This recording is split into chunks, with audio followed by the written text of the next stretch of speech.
Hi guys, welcome back to another video, or if you're new here, hi. My name is Shay or Shayna, whichever you prefer. And today I'm here with my cat and my bird. So you might be asking, when did you get a bird? So yeah, we've had Lucky now for a few weeks. So I've just been letting her get settled in and everything and get used to us. And by us, I mean my cat and me and my mom. Because, both me and my mom, this is both me and my mom's bird, and I promise I do watch them together, my cat and Lucky. Lucky does seem to like playing with my cat from afar. I don't let them get any contact outside of the cage because because cat saliva is very toxic to birds, so anytime they have contact, I am here with them watching them, because they do seem to enjoy each other's company, but you never know what might happen in a blink of an eye or anything, so I only let them have contact under supervision and if there's a cage in between them. So technically Lucky is my first bird, and I say technically because 3 days before we got Lucky we had another bird. So Lucky's a green-cheeked conure, and the bird before Lucky is also a green-cheeked conure. Are you eating? She took the paper off of one of Lucky's toys. So yeah, they're both green-cheeked conures. The first bird's name was Nala, and Nala was an amazing bird. She was adorable, she was cute, she was getting used to us and all that, but she was very sick, and I didn't know. As a first-time bird owner, it's very hard to see the slight differences birds might show, because birds hide illness very well. But Nala was eating, she was drinking, she was talking, well, not talking, but like she was chirping, she wasn't at the bottom of her cage, she would fly. She had those are the most obvious signs of a sick bird, and she didn't have any of them. Some of the signs I noticed were also signs of a scared bird, like obviously not wanting to like be touched or things like that. They're all same with a scared bird and not a sick one. But yeah, she had no obvious signs of illness, and to like scrutinize all her symptoms, like of course now looking back there's definitely signs that I was like, that's a sick bird, but they're also signs of a scared bird, and back then I didn't know. The only sign that she had was ruffled feathers, but ruffled feathers can also mean that they are happy and like content. But she had them a lot, and that's the one thing that I was kind of like weird about, but I was like, okay, we'll wait and see, because maybe she's just more nervous, because she didn't have any of the other obvious signs, because usually ruffled feathers are accompanied by being at the bottom of the cage and being weak. But I was always having anxiety and a gut feeling that something was going to happen to her, but I have that with every animal, especially ones that are sensitive and you have to change a lot, and I'll get into the things I had to change to own a bird. But one morning I woke up and I saw Nala was at this perch here, this middle perch here. Don't worry, I washed everything before putting in the same cage. But she was on this perch there, and I thought it was kind of weird because she usually doesn't sleep on that perch. They usually sleep higher up. Both Lucky and Nala did. And so I went to the bathroom and I was like, okay, like I'll come check on her after I go to the bathroom. And I thought maybe she was just tired because it was the morning and she wasn't, when I wake up, Lucky's very active already. She usually wakes me up, and I just thought maybe Nala was tired and she didn't get enough sleep. So I just went to the bathroom and then came back, and she was at the bottom of the cage, and I went in and I picked her up, which was my first sign. I knew something was wrong because she would not let me touch her. Like she wouldn't. She would listen to me in a way, like I would sit with her on my desk and stuff, and I'd point here and she would come sit with me and hang out, but we weren't at the level of her holding, like I could pick her up. The closest we got was she would step up for a bit and then fly away on my hands. That was the closest we ever got in the 3 days I had with her. And unfortunately, I was holding her and I could tell she was still alive. So I called my mom and I told her, like, she needs to come home. We have to go to the vet. All the nearest vets near me wouldn't take her right away. They were like, oh, we have an appointment later, but I'm like, I needed help right now. So I had to drive to a vet 40 minutes away from me, but unfortunately in the car, I could tell she was having seizures, and it was honestly extremely traumatic for me and obviously for her too. But unfortunately she died in my arms. I get emotional. But she died in my arms on the way to the vet, and there was really nothing I could do. We have her feathers, so I'd like to put them up in a photo frame. And then, since it was still within the warranty and it wasn't our fault, there was nothing we could do, and it wasn't anything we did, they replaced her with Lucky for us, which...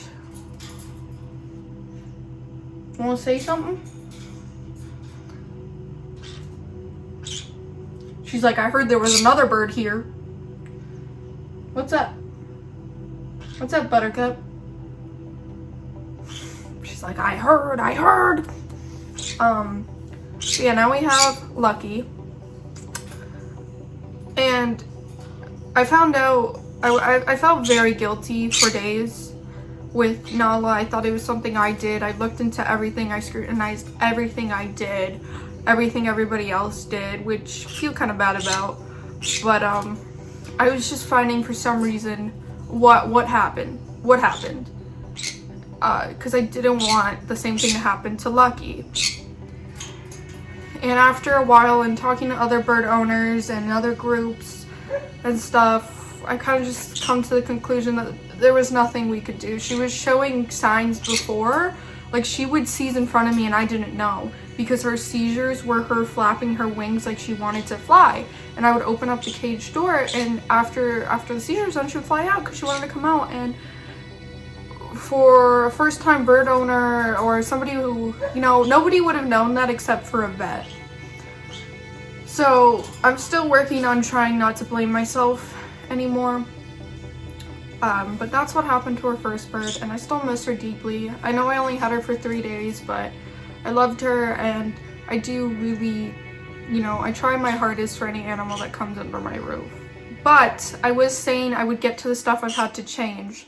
So we've changed all our pans, all our cookware, to Teflon-free cookware.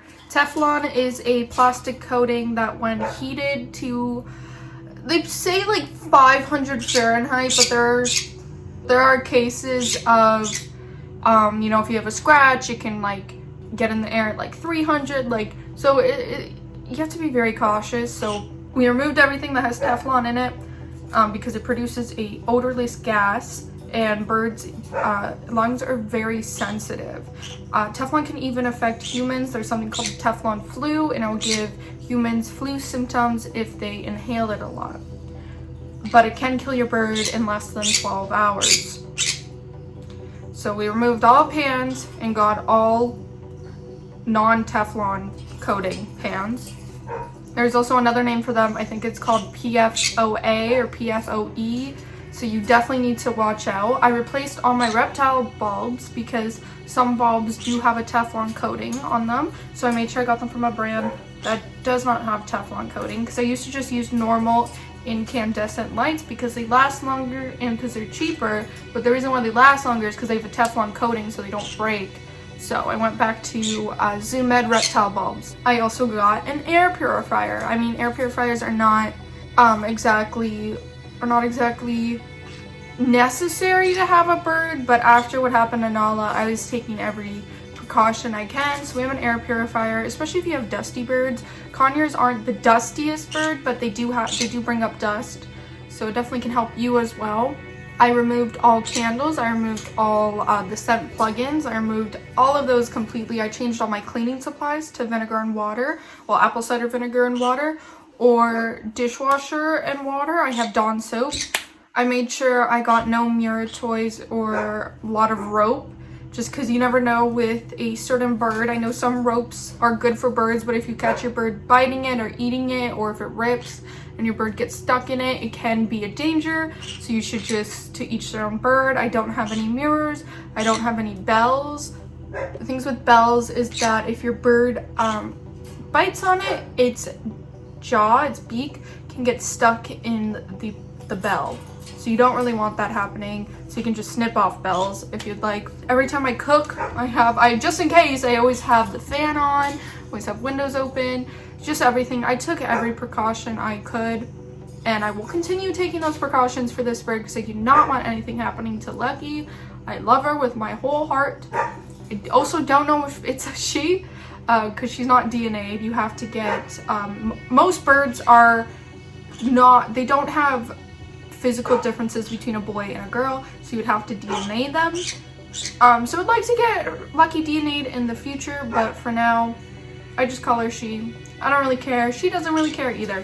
Also, the name Lucky, my mom named her Lucky because of what happened with Nala. She named her Lucky as like a good karma type thing. So currently with Lucky, I am working on getting her used to my hands. So she's pretty used to me sitting here with her, which is what my first step was.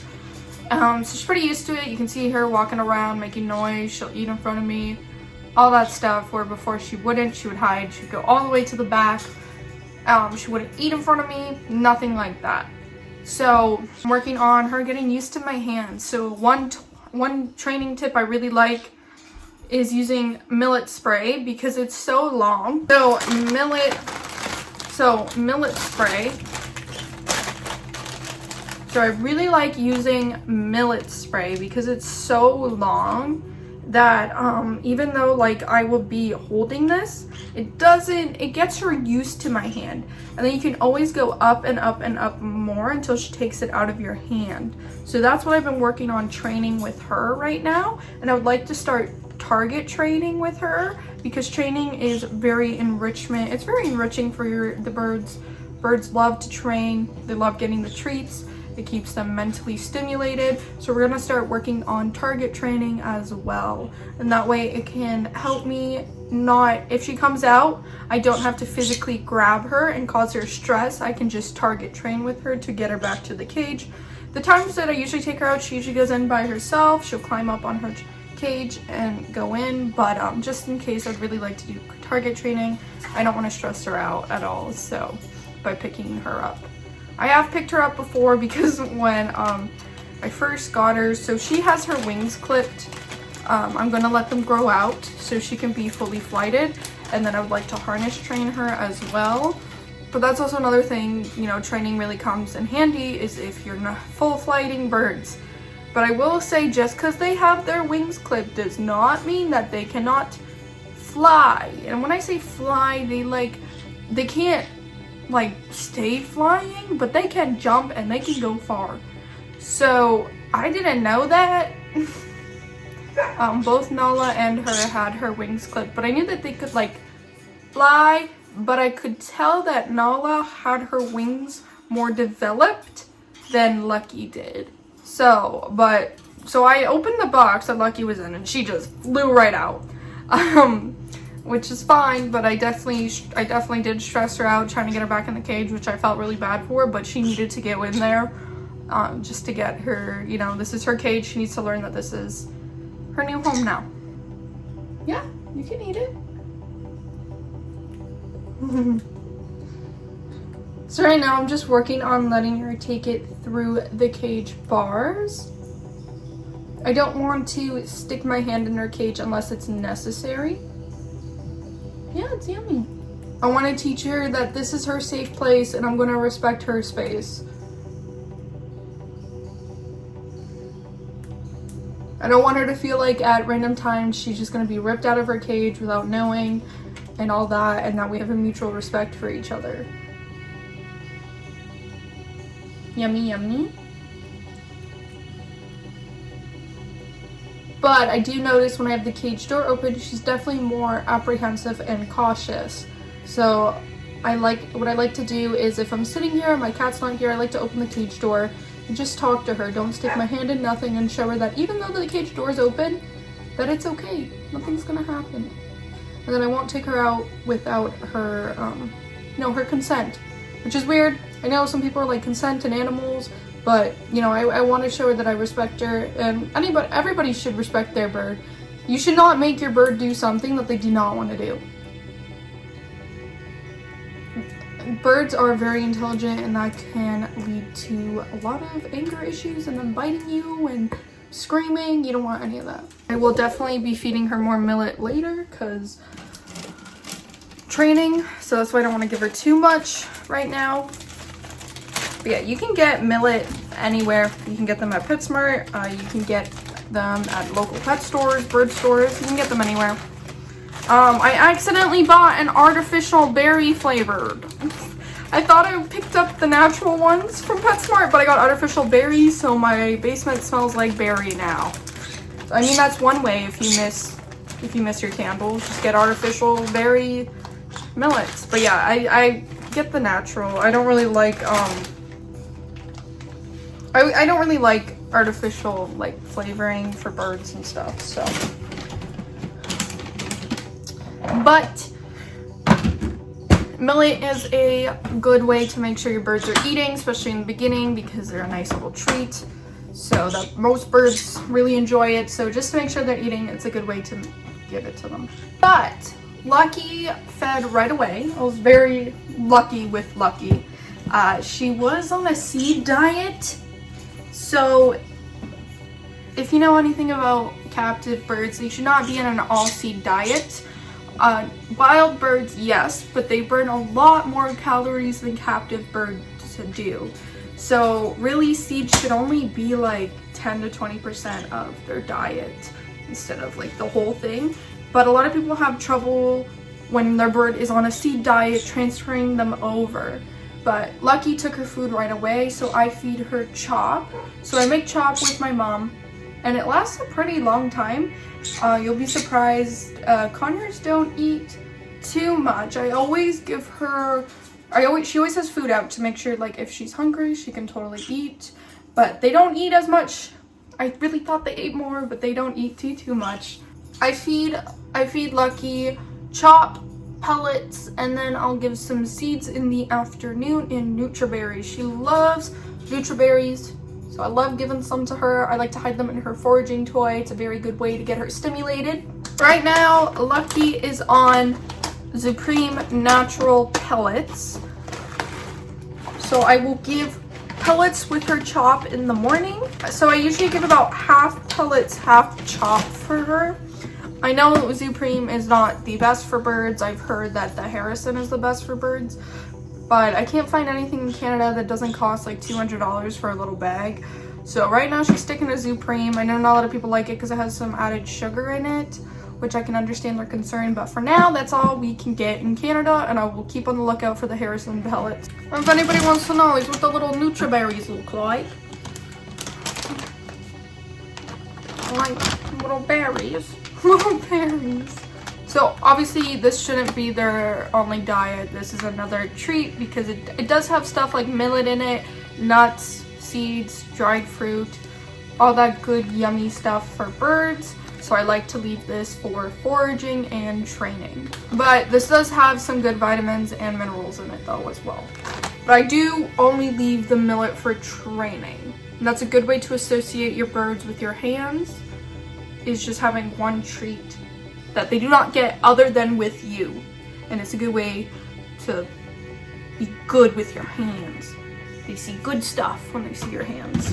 We currently have a fruit fly problem, so I keep majority of her food in here, and then the chop I keep in portions. I portion it out and I freeze it, and then the day before I unfreeze it.